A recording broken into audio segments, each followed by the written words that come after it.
18 రోజుల జైలు జీవితం అయినా సరే తగ్గేదే లే అంటున్నారు ఆయన. ఇంతకీ ఎవరు సార్ ఎంగ వెంకట్రావు? రాంబాబు గారు నమస్తే. నమస్తే. మీరా ఎవరో అనుకుని భయపడ్డాను సార్. చాలా స్లిమ్ అయినట్టుగా ఉన్నారు. చిన్న రాజా. జైలు జీవితాన్ని ఎంజాయ్ చేశారా లేకపోతే ఎందుకు వచ్చిన తలనొప్పిరా బాబు ఉన్నారా? చెప్పు, ఏదో ఒక్కటి చెప్పు. ఇప్పుడు అలా అనుకోలేదు, అనుకోను కూడా. ఎందుకు? జైలు జీవితాన్ని ఎంజాయ్ చేశాను. సార్ ఏంటి సార్ అది? ఎంజాయ్ చేశాను. అవునరా, అక్కడ సంజనా సుకన్య లేదు కదా, ఎలా ఎంజాయ్ చేసావు?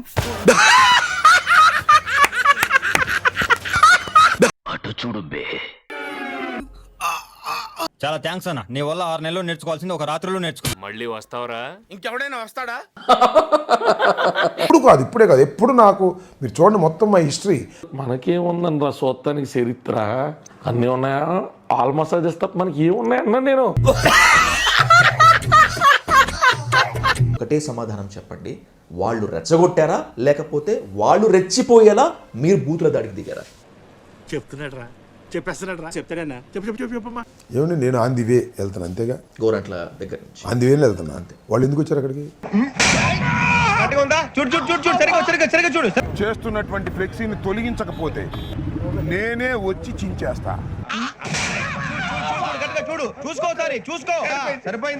నేను దోమడు వెళ్తానే నా కారు గడ్డం వస్తే నేను ప్రొవోక్ చేశానా వాళ్ళు ప్రొవోక్ చేశారా కామన్ సెన్స్ బట్టి అర్థమైపోద్ది. నీకు కామన్ సెన్స్ ఉంది నీకు.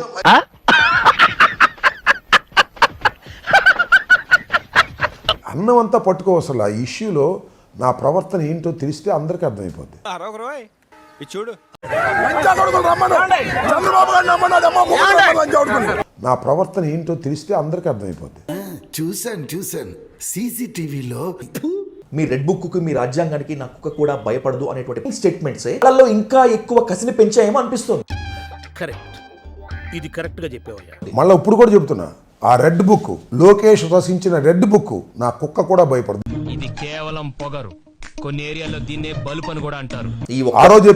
ఈ ఒక్క మాటకి మీరు చావు దప్పి కన్ను లొట్టబోయిన పరిస్థితి. ఎదవ బావాడు చెప్తే వించావుడు. ఇప్పుడు కూడా భయపడిన రెడ్ బుక్ కోసం. ఇది పొలిటికల్ సందేశం లాంటిది.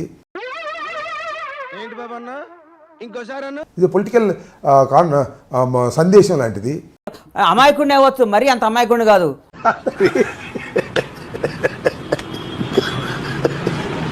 నువ్వు రెడ్ బుక్ రాసి అందరిని తీసుకెళ్ళి ఆయన రూపలేస్తా ఈయన రూపలేస్తా ఉందంటే నేను భయపడాలా? భయపెడతాం, మా రాజకీయం అంతే. దమ్ముంటే మా ఎదురుకుండా వచ్చి కొట్టు. మీ ఇంటి పైన దాడి జరిగితే ఇదేనా మానవత్వము, ఇదేనా ప్రజాస్వామ్యం అంటున్నారు. మీ హయాంలో కరకట్ట మీద ఉన్నటువంటి చంద్రబాబు ఇంటికి జోగి రమేష్ వెళ్ళినప్పుడు ఇలాగే స్పందించారా? అప్పుడు లేవని నోళ్ళు ఇప్పుడు ఎందుకు లేస్తున్నాయనే. ఇప్పుడు లేవని నోరు లేస్తుందే. నేను అప్పుడు జరిగిన దాడులకు ఇది ప్రతీకార దాడులా?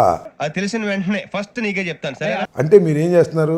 మళ్ళా మీ ప్రభుత్వం వస్తే మీరు కూడా ప్రతీకారాలు దాడులు చేయమనే అర్థం. మీరు ఎలాగో చెప్తున్నారు కదా, ఈ పంచింగ్ పలక్నామాకే పంచా. జగన్మోహన్ రెడ్డి చెప్తున్నారు కదా 2.0 రప్ప ఇదంతా రప్ప అని ఎప్పుడు అనలేదు. మన అభిమానస్తుడై టీడీపీ వాళ్ళను రప్పని అడుగుతాను, మంచిది కదా. ఇప్పుడు ఎక్కడ కొట్టాలరా నిన్ను? కొట్టకుండా పనే మార్గం లేదా? ఈ ప్రాంతానికి చెప్పిన సిఐ అతను లోపలికి వచ్చి మీరు పారిపోండి గోడ దిక్కు అంటున్నాడు. ఏం ఫీల్ ఉండదు మామయ్య.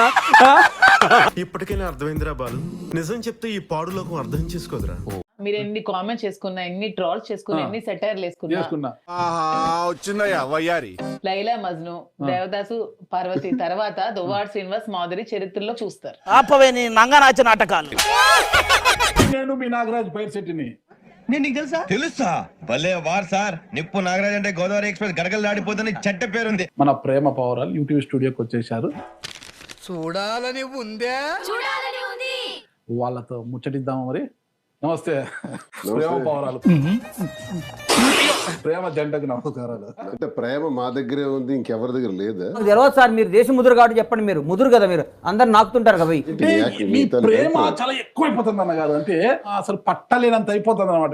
ఎంత అయితే దాచుకోగలను, అంత ప్రేమను ఎలా దాచుకోగలను? నా మనసులో దాచుకోలేనంత ప్రేమ ఉంది.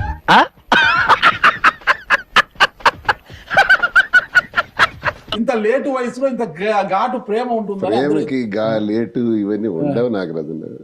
నీ ఫేస్ ఏంటి, ఏజ్ ఏంటి, కింద గేజ్ ఏంటి? ఆవిడేమో ఇంటర్వ్యూలో ముసలోడే గాని మహానుభావుడు అని అన్నారు. అది నా ఇష్టం కదా, my chai, my opinion, my feeling. ఎంతో మంది అందగాళ్ళు ఉండొచ్చు, ఎంతో మంది డబ్బున్న వాళ్ళు ఉండొచ్చు, కానీ Duvvada Srinivas one and only piece.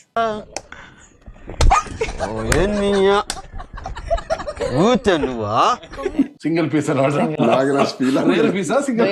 Single piece అన్ని. ఇప్పుడు ఎంత ముదిరిపోయింది, ఫ్యూచర్ ఏంటో. ఏ సందర్భంలో ఎందుకు అనాల్సి వచ్చింది అది ముసలాడే గాని మహానుభావుడు అంటే ఎందుకు అనిపించింది అలా మీకు అని? చెప్పు, ఏదో ఒక్కటి చెప్పు. అంటే అందరూ ముసలోడు అంటున్నారు కదా, ఒరే ముసలోడు కాదురా అంతకు మించి మహానుభావుడు అని చెప్పడానికి చెప్పాను. భలే బో, ఏం మహారాణి, జటాపటారాని. అది బాధగా లేదా మీకు ఎవరైనా ముసలోడు అని? ఎందుకు బాధ అనిపిస్తుంది? అన్నవాడికి వచ్చి అతనితో ఏ విషయంలోనైనా పోటీ పడమనండి. దానిలో ఏ విషయంలో పోటీ పడాలో ఏం కదా.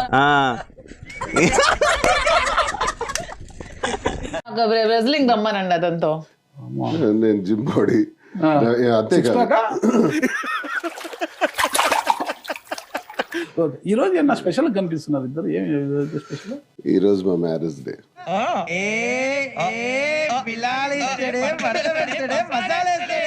అఫీషియల్ పెళ్లి రోజా, అన్అఫీషియల్ పెళ్లి రోజా? చూడండి, ఇది అఫీషియల్ అన్అఫీషియల్ మాకు అనవసరం. ఎట్లాంటి తాబోతులు కేసులు చూసినా ఏం చిల్లర కాదురా మీరు. వారసుడి కోసం అయితే ప్లానింగ్ లో ఉన్నారు, బట్ అయితే ఏడుకొండ స్వామి దయండి, స్వామి నిర్ణయం. స్వామిదైంది, ఆయన దయ ఉండాలి కదా.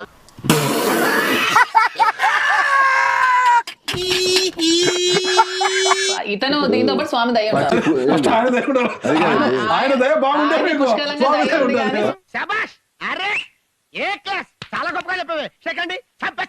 చాలా చాలా మందికి జూనియర్ దువాడ ఎప్పుడు వస్తారని ఎదురు చూస్తున్నారు, అందుకు వాళ్ళ కోసం అడిగాను అన్నమాట. నాతోనే ఇన్ని ఇబ్బందులు, ఇంక జూనియర్ వాడికి. నేను జఫానక తప్పలేదురా. నేను ఒక 5 సంవత్సరాలకు సరిపడా మీమ్స్ కావచ్చు, ఎందుకంటే అంత కంటెంట్ ఇచ్చేశారు. అసలు ఎలా సాధ్యపడింది అసలు? మేము ఇవ్వలేదు, వాళ్ళు తీసుకుంటున్నారు. నువ్వు ఆ మాట ఇస్తే చాలు, చిడుగురా తీసుకుంటానమ్మా. మొమ్మైత్ గారు కనిపిస్తారు నాకు ఆమెలో. ఏమిటండి మీరు మాట్లాడేది? ఇంత అంత అద్భుతంగా వేయలేదే, మీకు మొమైత్ ఖాన్ కనిపించినంత అద్భుతంగా నేను చూడు చూడు చూడు చూడు, సరిగా చూడు, సరిగా చూడు.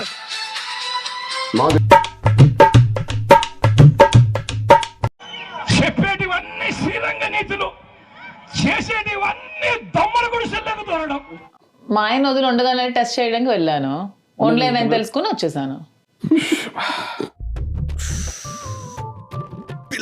క్రెడిట్ గోస్ టు దివ్యల మాధురి గారు.